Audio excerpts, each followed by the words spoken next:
4장입니다. 교회 시대는 소아시아 7교회로 이제 교회 시대는 끝나는 것이죠. 더 이상의 교회 시대는 없습니다. 이제 거의 끝까지 도달하게 되었습니다. 전 시간에도 말씀드렸지만 이 7교회는 역사적으로 AD 90년경 실제로 소아시아에 있었던 7교회의 상태를 얘기한 것이고, 또 교리적으로 앞으로 대환란 때의 지역교회들에게 적용되는 것이죠. 그리고 우리에게 영적으로 적용하면 현 시대, 즉 교회 시대를 7개로 나누어서 이렇게 이제 적용하게 되는 것입니다. 너무나 그 7개 교회 시대를 나누었는데 아주 정확하게 들어맞는 것입니다. 교회란 단어는 이제 요한계시록 3장 22절로 이제 끝나는 것입니다. 사라져 버리죠. 그리고 요한계시록 4장으로부터 19장까지는 이제 4장부터 21장까지 전혀 교회라는 단어가 안 나오고, 22장 16절에 딱 한 번 교회라는 단어가 나옵니다. 왜 그럴까요? 이제 성령님께서 요한계시록 2장 3장에는 이제 지역교회 또 각 성도들과 함께 있었죠. 그런데 이제 교회가 들림 받으면 성령님도 이제 위치가 바뀌는 거죠.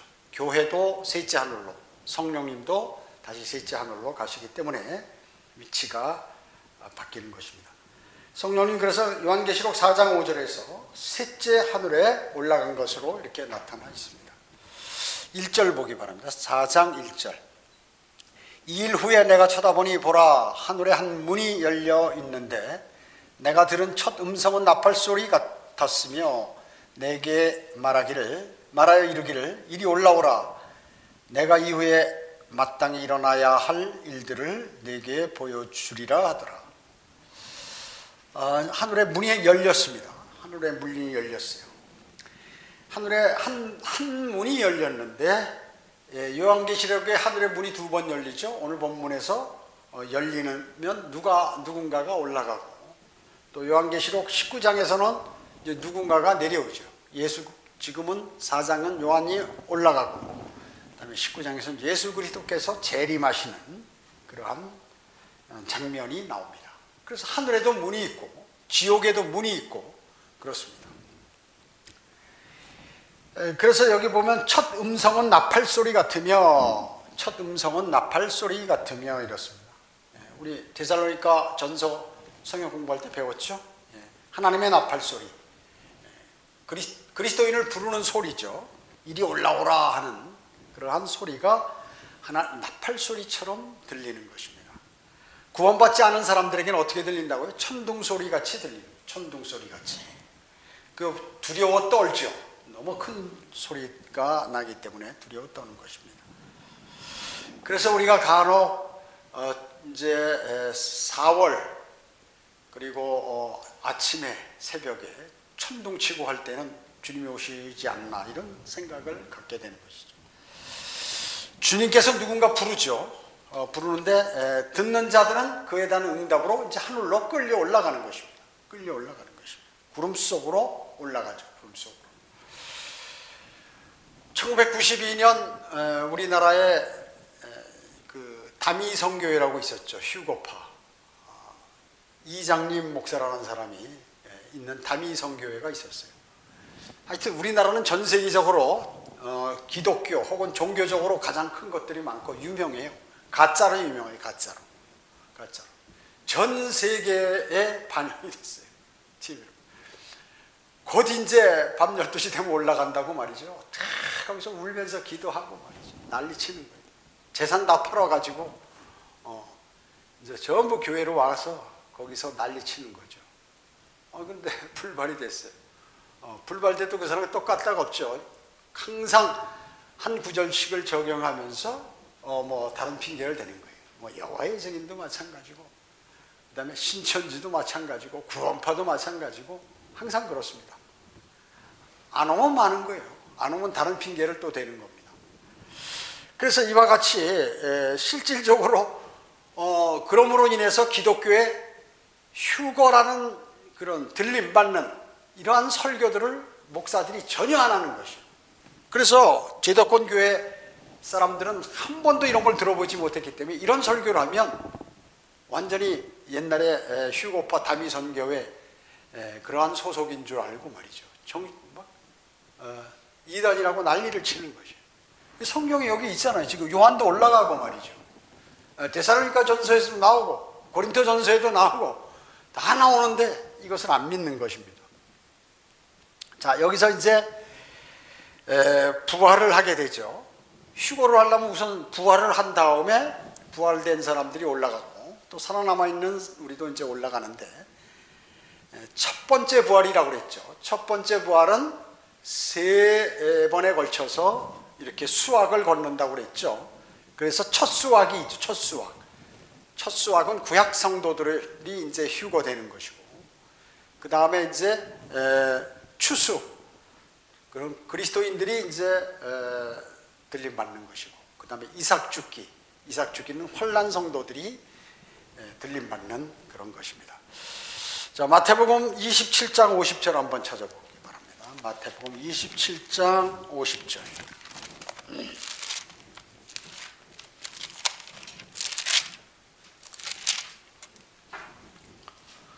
예수께서 다시 큰 음성으로 소리 지르신 후 숨을 거두시더라.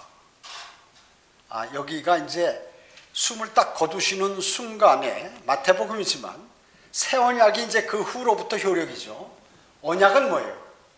유언은 뭡니까? 유언한 자가 죽어야 그 효력을 발생하죠. 지금 이제 예수님께서 십자가에 숨을 거두신 순간, 이때 새 언약의 효력이 발생하는 것입니다. 그 뒤에는 내용들이 말이죠. 대부분 교회 시대하고 약간 겹쳐 있으면서도 또 구약 교리들이 많이 있습니다. 뒤에는. 비록 신약이지만 마태복음이요. 그래서 마태복음은 어때요? 이제 과도기적인 책입니다. 구약과 신약의 과도기적인 그러한 책이죠. 여기 보면 그런데 보라, 성전의 휘장이 위에서 아래로 둘로 찢어지고 땅이 흔들리며 바위들이 갈라지고 그랬습니다. 땅이 흔들리고 바위들이 막 갈라지고 난리가 나는 거예요. 유다 이스카리옷이 어떻게 나무에 목 매달았죠. 그런데 이때 이제 흔들리니까 떨어져 가지고 창자가 터져서 이렇게 되어버렸죠. 그 다음에 52절에 무덤들이 열리며 잠들었던 많은 성도들의 몸이 일어났으며, 여기요. 구약 성도들이 부활하는 건데 여기 많은 성도죠. 전부가 아니에요. 구약 성도 전부가 아니라 추수의 일부분을 먼저 부활시키는 것이에요. 그러니까 환란 시대나 백보자 심판 때 부활할 사람들을 여기서 지금 일부 조금 부활시키는 것이죠. 많은 성도들의 뭐예요? 혼이에요? 아니요, 몸이 일어났죠. 몸이 일어났으면 주께서 부활하신 후에 이제 주님께서 부활하신 다음에 이 사람들이 무덤에서 나온 거예요. 그래가지고 예루살렘 도성을 걸어 다니는 거예요. 그러니까 사람들이 봤겠죠. 저 사람 죽었는데 지금 살아서 돌아다닌다. 사람들이 대단히 놀랐겠죠. 그래가지고 이제 많은 사람들이 이렇게 믿게 되는 것입니다. 그런 걸 보고. 여기 나오지는 않았지만. 자, 그러면 남은 구약 성도들은 언제 부활하는가? 환난 성도들의 부활 때 하든가 아니면 큰 백보자 심판 때 이렇게 다시 부활하겠죠. 그래서 백부장과 그와 함께 예수를 지키고 있던 사람들은 지진과 그 일어난 일들을 보고 크게 두려워하며 말하기를 참으로 이 사람은 하나님의 아들이었도다 라고 하더라. 자, 그러니까 이 사람들이 부활과 동시에 이제 에베소서 4장 8절로 10절에 보면 하늘로 승천하실 때 구약 성도들의 몸이 올라갔는데, 아니 혼이 올라가죠. 혼을 지하 낙원에 있던 구약 성도들의 혼을 데리고 올라가신 거죠. 혼을 데리고 올라가신 것이. 지하 낙원은 어떻게 됐냐요? 십자가 사건 전에는 낙원이 지하에 있었죠. 지옥이 있고 또 낙원이 있고 아브라함의 품이라고 하는 거기에 사이에 커다란 끝없는 깊은 구렁이 있고 그렇게 되어 있습니다. 지하. 그래서 왜냐하면 예수 그리스도의 십자가 보혈이 아직 해결되지 않았기 때문에 지하 낙원에서 대기하고 있다가 이 낙원이 나중에 셋째 하늘로 올라가게 되는 거죠. 주님께서 올라가실 때 옮겨지게 됩니다. 그래서 고린도후서 12장에서 사도 바울이 셋째 하늘 낙원에 갔다고 이렇게 얘기해요. 낙원에 갔다고 얘기하는 것이죠. 자, 그렇고 이제 구약 성도들이 이렇게 부활했으면 이제 나머지 또 올라갈 때 휴거가 됐겠죠. 휴거가 됐습니다. 그 다음에 추수, 우리 데살로니가 전서 4장 13절로 18절에서 배웠죠. 그 다음에 이제 고린도전서 15장에도 이렇게 나오죠. 신약 성도들이 휴거되는 장면들이 나오는 것입니다. 그리고 이삭 죽기, 여기 마태복음 24장 31절 한번 보세요. 24장 31절.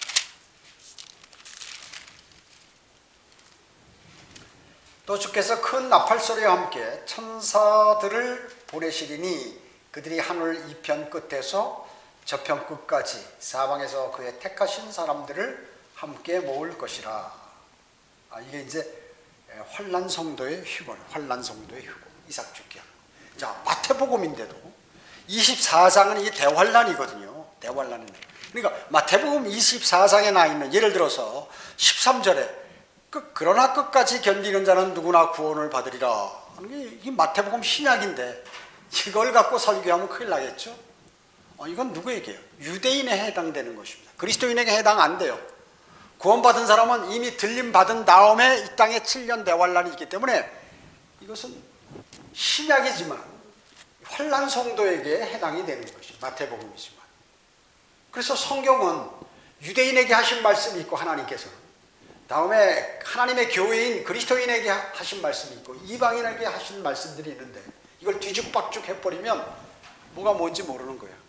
그래서 일반 교회 목사들이 설교할 때 하나님이 세상을 이처럼 사랑하셔서 그의 독생자를 주셨으니 누구든지 그를 믿는 사람은 멸망하지 않고 영생을 얻게 하려 하심이라. 누구나 예수 그리스도를 영접하면 영원한 생명을 얻는다고 서두에서 설교하는 거예요. 그리고 마지막에 그러나 우리가 교회 생활을 아주 하나님의 말씀에 따라 신실하게 해야 됩니다. 끝까지 견뎌야 구원을 받게 됩니다. 마치 구원을 잃어버릴 수 있는 것처럼 또 얘기를 한다면, 이건 뭐예요? 요한복음 3장 16절은 세상의 모든 사람들이 구원받는 이 교회 시대, 현재 시대를 구원의 방법이고, 끝까지 견뎌야 구원을 받는다는 대환란 시대에 구원받는 방법이라 그러죠. 왜냐하면 믿음도 있어야 되고 행위도 있어야 되는 대환란이에요.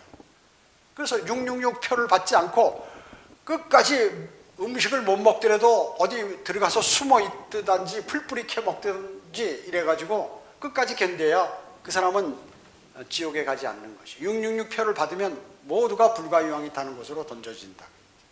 그걸 여기서 말씀하는 거라 그러죠. 자, 그렇기 때문에 성경은 이와 같이 나누어서 공부하지 않으면 진리를 알 수 없어요. 그러잖아요. 디모데후서 2장 15절에 내가 진리의 말씀을 올바로 나누어 자신이 하나님 앞에 부끄럽지 않은 일꾼으로 인정받도록 공부하라, 이렇게 말씀하고 있는 것이죠. 자, 이제 요한계시록에서는 이제 3번, 다시 계시록으로 가가지고요, 3번 이리 올라오라라는 게 나와요. 오늘 4장 1절에 나오죠.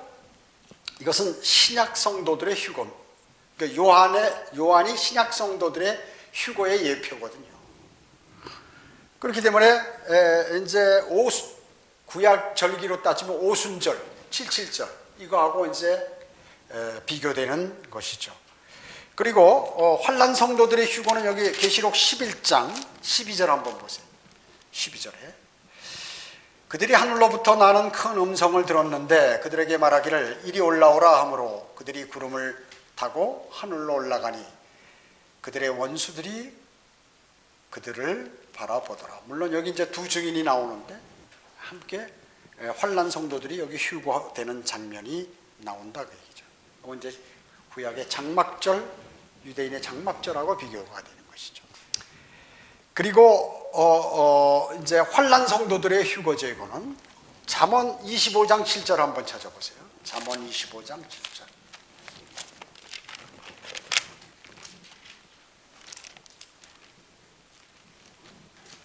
잠언 25장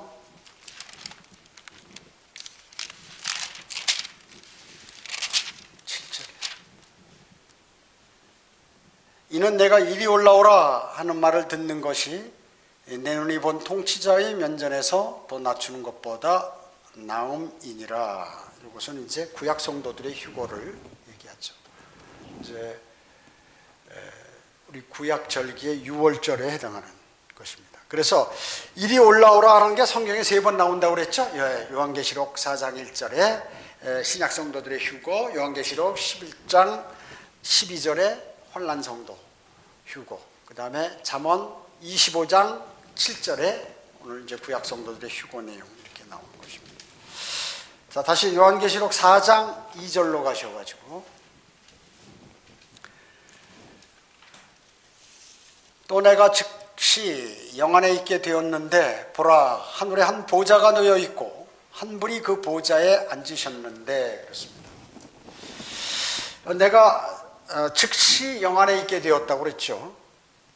요한계시록 1장 10절에도 보면 성령 안에라는 표현이 있습니다.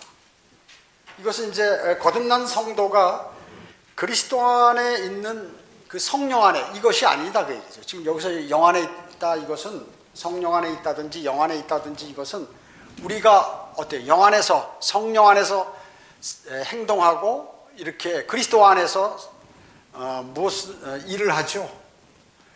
그거하고 차원이 다르다 그 얘기죠. 이건 뭐냐 하면은 이제 어떤 휴거를 얘기하는 거예요. 고린도전서 15장이라든지 여기에 휴거되는 상황, 휴거되는 상황을 얘기하는 거예요. 들림받는 것이다. 우리가 일상적으로 얘기하는 성령 안의 생활이 아니라 또 영 안에서 우리가 활동하는 것이 아니라 영 안에서 바로 들림받는, 여기서 얘기하는 것은 들림받는 것을, 휴거되는 그 상황을 얘기하는 것입니다. 그래서 이 신비가, 나팔소리가 나면 눈 깜짝하는 순간에 일어날 것이라고 성경은 말씀하죠. 여러분 어떻습니까? 데살로니가전서 4장에서 그렇게 배웠죠. 천사장의 음성과 하나님의 나팔소리와 함께 일어난다는 것을 알 수가 있어요. 그래서 지금 여기서 얘기하는 즉 음성, 나팔, 부르는 소리, 또 영적 체질로의 변화, 그리고 순간에 이런 순간적으로 말이죠. 요한은 셋째 하늘로 지금 이제 올라가는 거예요. 우리가 들림받는 것과 같이 눈 깜짝하는 순간에 그냥 탁 하늘로 영 안에 있게 되어서 끌림을 받아가지고 셋째 하늘로 올라가게 되는 것입니다. 사도 바울은 고린도후서 12장 1절로 4절에서 자신이 셋째 하늘에 갔다 왔다고 그랬죠. 나보네요. 여러분 존 밀턴에는 그 하늘이 7개 있다고 그러죠. 이건 로마 카톨릭께서 주장하는 그런 내용. 하늘은 셋으로 성경에 되어 있습니다. 하늘은 셋으로, 그렇죠? 첫째 하늘은 뭐예요? 구름인 구름까지 새들이 날고 우리가 호흡할 수 있는 그런 곳, 새들이 날 수 있는 구름, 하늘에 구름 타고 오시리라 했을 때 그 구름까지, 그것이 이제 첫째 하늘. 둘째 하늘은 뭐예요? 해달 별들이 있는, 해달과 해달 별들이 있는 하늘, 그렇죠? 우주를 얘기하는 것이죠. 이것이 바로 둘째 하늘이고, 셋째 하늘은 뭐예요? 셋째 하늘은 둘째 하늘 지나서 거대한 물층이 있는데, 태평양보다도 약 30억 배 많은 거대한 물층이 있는데, 그것을 지나서 북쪽에, 진북쪽에 있는 것이죠. 별자를 지나가서 성운을 지나서 또 은하계를 지나가지고 성단을 넘어서 하나님께서 계신 곳, 그것이 바로 셋째 하늘이라고 얘기죠. 나침반이 가리키는 진북 방향입니다. 진북 방향. 자, 에베소서 5장에서는 뭐가 나오죠? 예수 그리스도와 그리고 예수 그리스도의 몸인 우리 교회 관계가 거기에 나오는 것입니다. 그래서 교회에 관한 내용이 거기 에베소서 5장에 나오는데, 그분과의 관계는 뭐야? 아내와 남편 간을 이렇게 비유하면서 사도 바울이 얘기하는 거죠. 아내와 남편 관계와 같다. 그래서 이 아내와 남편은, 최초의 아내와 남편이 누구야? 아담과 이브와 관계가 있는 것이죠. 아담과 이브. 즉 이불은 어디서 나왔나요? 하나님께서 아담을 잠재워 놓고 말이죠. 깊은 잠에 빠지게 하셨다고요. 깊은 잠에. 성도가 잠든다는 것은 뭐예요? 하나님의 사람이 잠든다는 것은 죽었다는 것이 잠깐. 깊은 잠에 빠지게 하시고 그의 갈비뼈 하나를 취해서 여자를 만드시죠.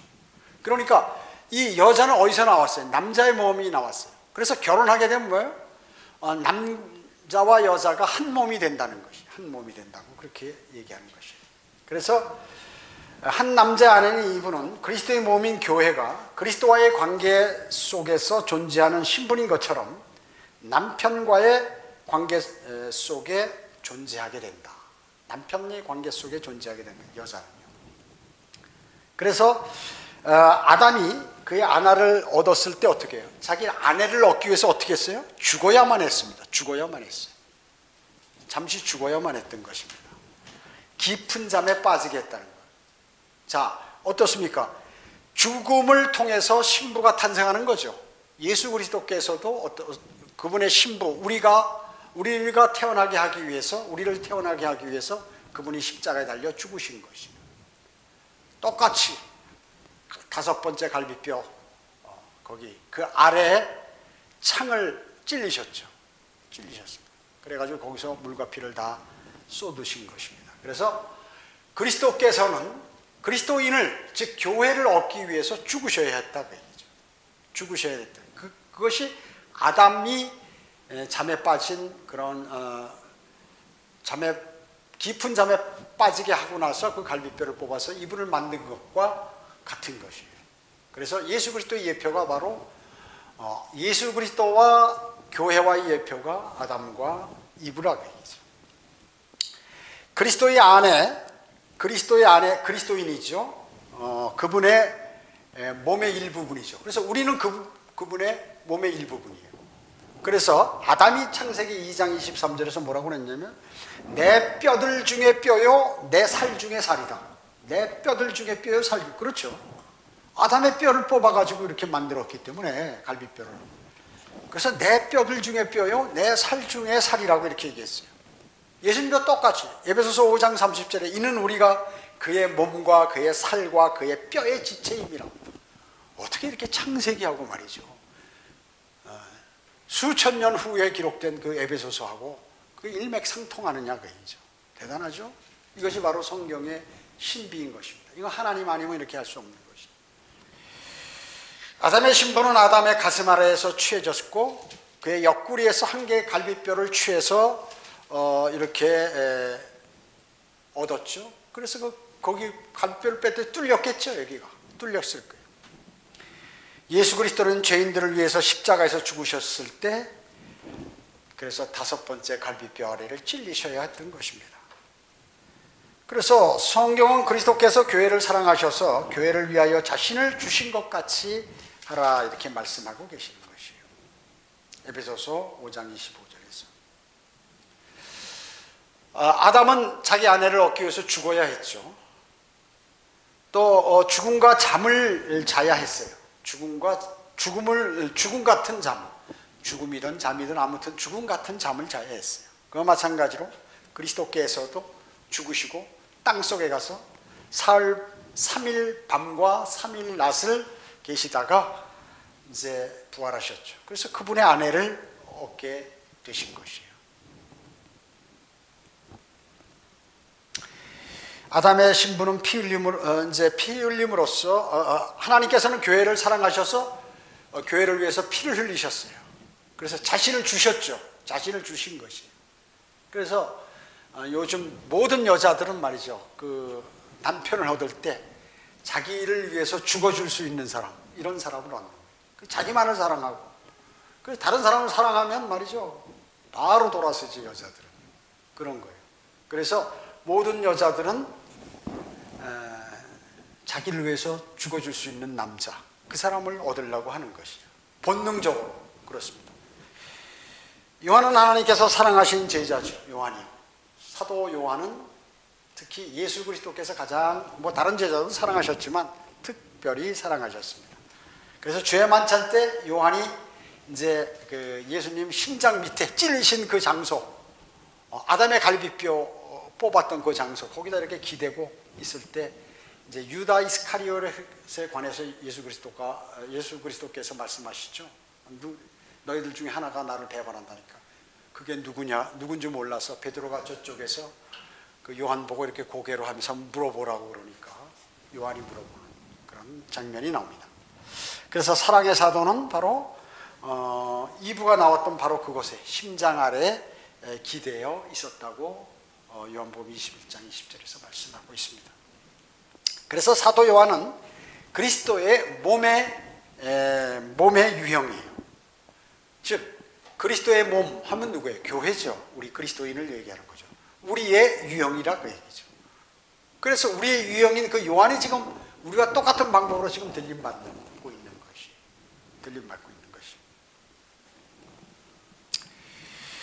그래서 요한복음 21장 21절 22절에 보면 베드로가 이제 요한을 가리키면서 예수님께 뭐라고 얘기했냐면 주여 이 사람은 어떻게 되겠나이까? 그러니까 예수님께서 뭐라고 말씀하시냐면 내가 올 때까지 그를 머물게 하고자 한들 그것이 너와 무슨 상관이냐 이렇게 얘기했어요.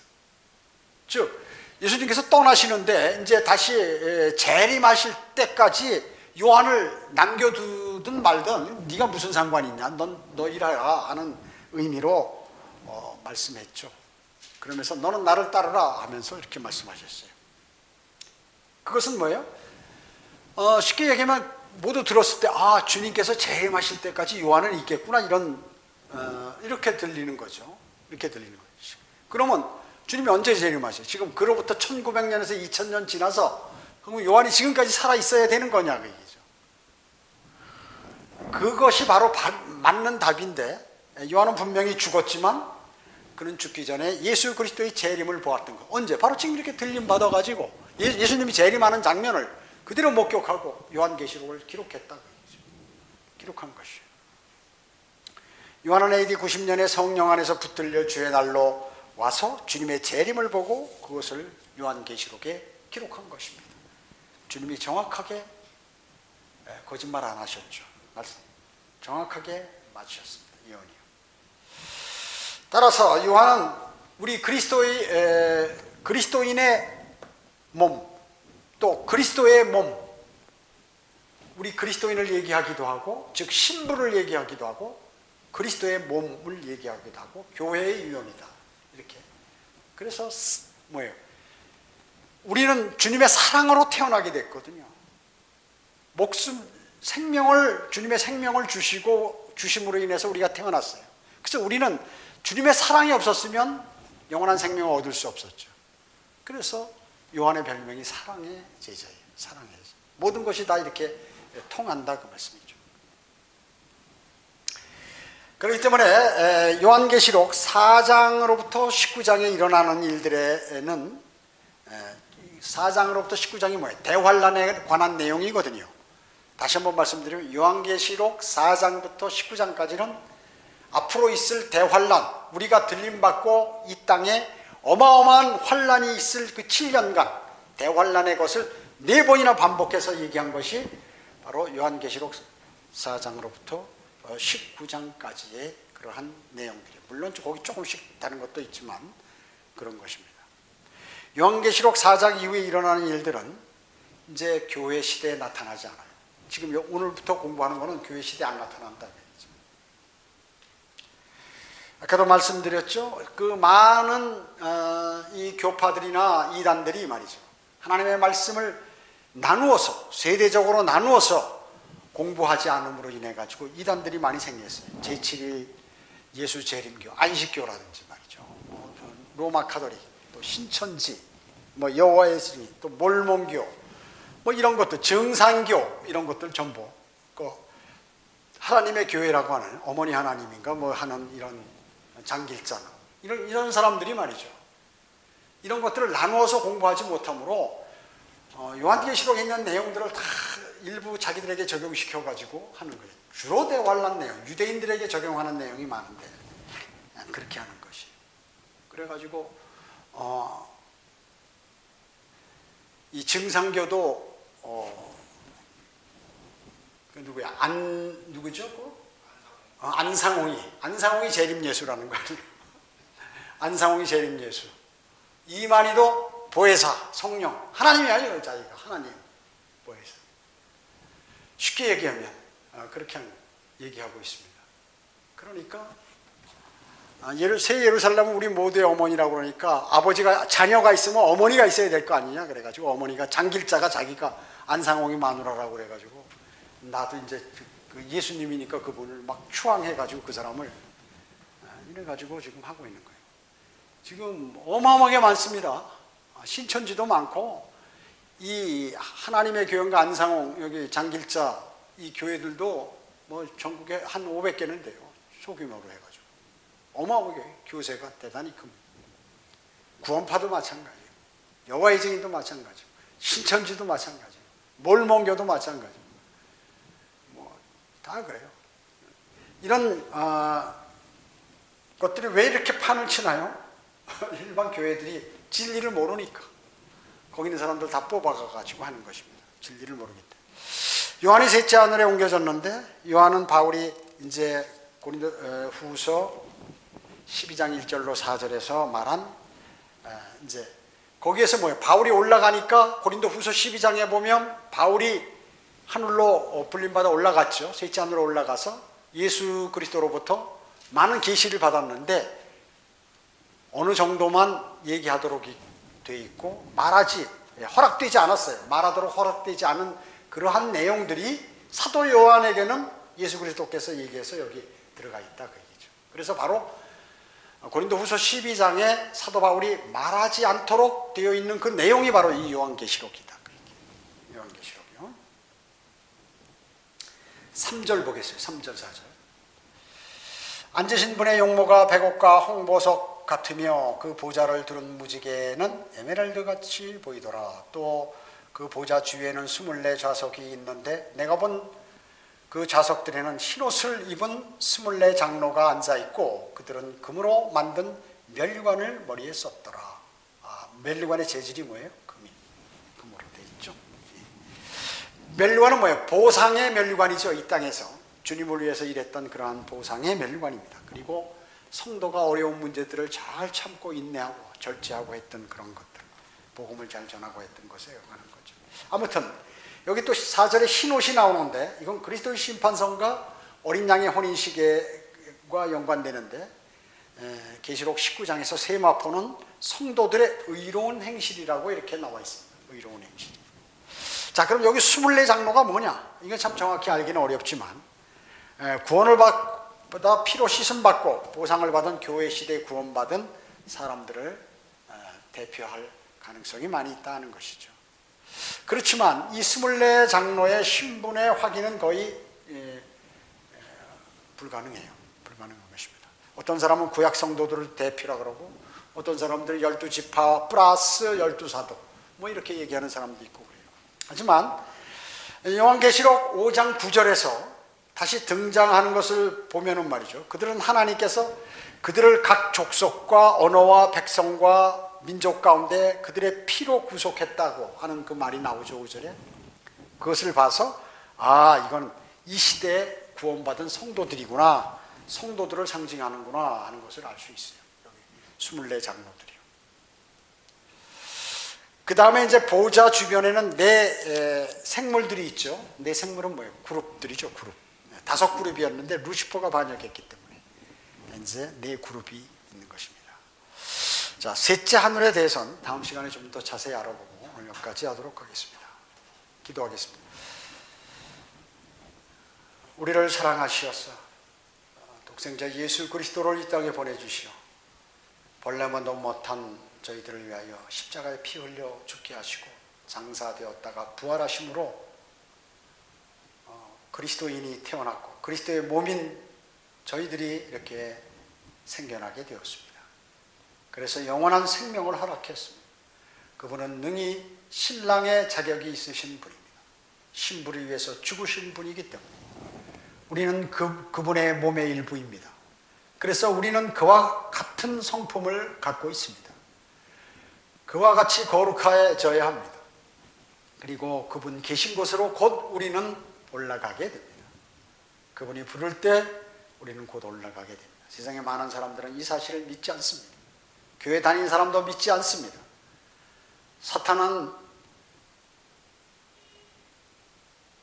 이단들을 생기게 해서 휴거에 관한 내용들을 끊임없이 잘못된 교리로서 주장하도록 만들어서 세상에 많은 사람들이 믿지 못하도록 하고 있습니다. 대환란에 일어나는 모든 일들을 영적으로 적용함으로 인해서 그 뒤에 얼마나 비참한 일이 다가올는지를 이렇게 감지하지 못하도록 사탄이 만들어버렸습니다. 그리스도인은 복음과 참다운 진리를 전파해야 합니다. 이제 주님 오실 날 가까운 이때 많은 사람들이 구원을 받고 영원한 생명을 얻을 수 있도록 주님 자비를 베풀어 주시기 원합니다. 모두가 흩어져서 기도할 때에도 주님께서 함께 주시옵기를 바라오며 주 예수 그리스도의 이름으로 기도드립니다. 아멘.